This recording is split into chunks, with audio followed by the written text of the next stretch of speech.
പാർത്തി അച്ഛനെന്തോ ജോലി? അച്ഛനോ? അച്ഛന് ഇത്തിരി ജോലിയുള്ളു. അച്ഛന് പെയിന്റടി കുറച്ച് ജോലിയുള്ളു അല്ലേ? അമ്മയ്ക്കോ? അമ്മയ്ക്ക് ഇച്ചിരി ഉണ്ട്. ഒരുപാട് ജോലിയുണ്ട്.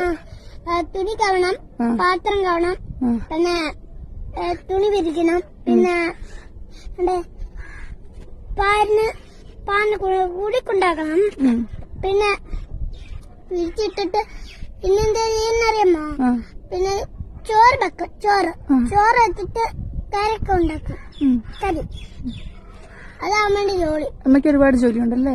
പിന്നെ മിറ്റും തോന്നണം. അയ്യോ, ഒരുപാട് ജോലി ഉണ്ടല്ലേ? അച്ഛനെ കുറച്ചേ ഉള്ളല്ലേ? അച്ഛനെ കുറച്ചുള്ളൂ. അച്ഛനെ വേണമെങ്കിൽ പെയിന്റ് അടിക്കാ. അച്ഛന്റെ കയ്യിൽ ഒത്തിരി സ്ഥലങ്ങളുണ്ട് പെയിന്റ് അടിക്കുന്ന സ്ഥലം. ഫാൻ വെച്ച പെയിന്റ് അടിക്കുന്ന സ്പ്രേ അത്